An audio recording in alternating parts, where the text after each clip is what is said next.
തെങ്ങ് നിൽക്കുന്ന സ്ഥലത്ത് രൂപപ്പെട്ടിട്ടുള്ള ആ ഒരു ചുരത്തിൻ്റെ ചുറ്റുമൊന്ന് നടക്കാൻ ശ്രമിച്ചു.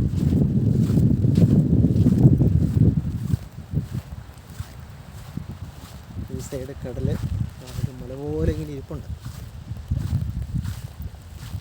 ഇതിൻ്റെ വലിയ പാറകൾ ഇവിടെ ഇതിൻ്റെ അടിയിൽ ധാരാളമുണ്ട്. ആ പാറകൾ കാണുന്ന സ്ഥലമാണ് ആ ഒരു പച്ച ഷെയ്ഡിനകത്ത് കാണുന്ന ആ ഒരു കറുപ്പ് വര പോലെ കാണുന്നത്. ഇതിലൊക്കെ വള്ളങ്ങളും മറ്റും ചെറു കപ്പലൊക്കെ കയറി ഇടിച്ച് അതിൻ്റെ മുകളിലിരിക്കുന്ന ദൃശ്യങ്ങളൊക്കെ നമുക്കിവിടെ കാണാം. ഇതൊക്കെ ഞാൻ ഫോട്ടോ എടുത്ത് വെച്ചിട്ടുണ്ട്. ഇതെല്ലാം ഷെല്ലുകളാണ്. ഇതൊക്കെ ഭയങ്കര ഭംഗിയാണ്. ഇതിൻ്റെ പുറകെ നടന്നു കഴിഞ്ഞാൽ ഇതിൻ്റെയൊക്കെ ഷെയ്പ്പുകൾ ഒക്കെ എടുത്തു കഴിഞ്ഞാൽ കൊടുമുടി പോലെയൊക്കെ നമുക്ക് തോന്നും. ഇങ്ങനെയൊക്കെ എടുത്തു കഴിഞ്ഞാൽ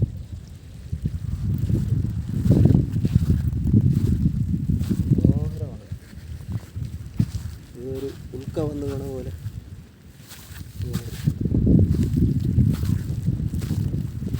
ആഹാ മുഴുവൻ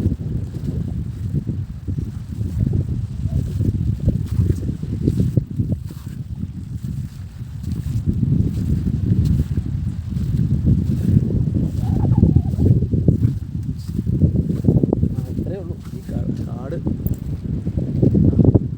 പിന്നെ അവിടെ നിൽക്കുന്നു.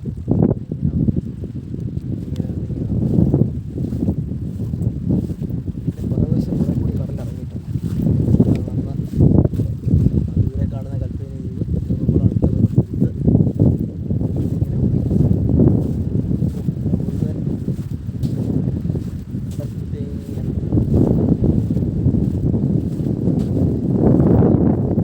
മാറിയ സ്ഥലത്ത് കഞ്ഞി ഇവിടെ ഒന്ന് പിടിച്ചാലും മതിയാകും. ഇതിൻ്റെ നേരെ അപ്പുറം കാണുന്ന ആ ദ്വീപിൽ ഞങ്ങൾ ഇന്നലെ പോയിരുന്നു. അവിടെ ഒരു ബോട്ടിൽ ഇവിടുത്തെ ഒരു ഗ്രൂപ്പ് കൊണ്ടുപോയി അവിടെ ചോറൊക്കെ അവർ തന്നെ കൊണ്ടുപോയി പാചകം ചെയ്ത് അവിടുന്ന് ഫിഷിനെ പിടിച്ചു അവർ നമുക്ക് കറി വെച്ച് തന്നു. ഇന്നലെ ഞങ്ങൾ ഏതാണ്ട് 9 മണിയായപ്പോൾ അവിടെ പോയിട്ട് 4 മണി വരെ അവിടെ സ്പെൻഡ് ചെയ്തു. ബ്യൂട്ടിഫുള്ളായിട്ടുള്ള സ്ഥലമാണ്. അവിടെ മനുഷ്യവാസം ഇല്ല.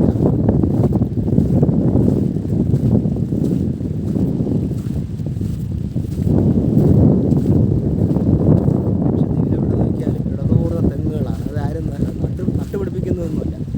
ഇതിങ്ങനെ വീഴുന്നു, അവിടെ കിടന്ന് പൊടിക്കുന്നു. ആകാശം നോക്കിക്കഴിഞ്ഞാലും നല്ല രസമാണ്. അതിലൊരു നല്ല മേഘങ്ങൾ ഇങ്ങനെ ഉണ്ട്.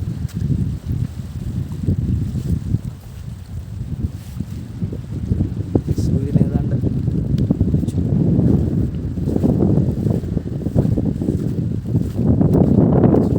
സൂര്യൻ ഏതാണ്ട് നല്ലവണ്ണം പ്രകാശിച്ചു തുടങ്ങി. അത്യാവശ്യം ചൂടുണ്ട്. ആഹാ, ഇതായിരിക്കുന്നു ഒരു വൻമല.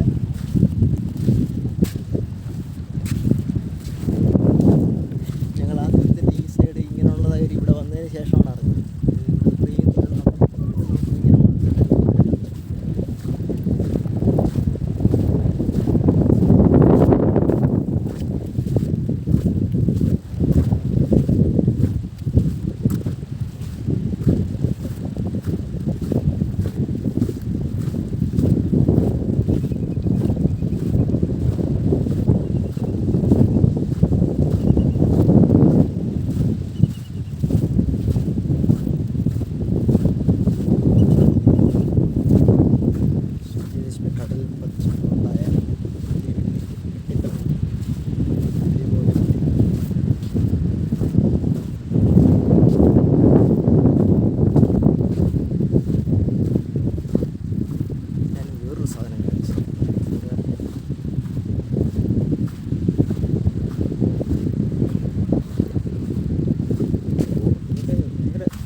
ഒഴുക്ക പോലെ. കടലിപ്പോൾ ഇറങ്ങിയിട്ടേ ഉള്ളതുകൊണ്ട് വെള്ളമൊക്കെ തന്നെ.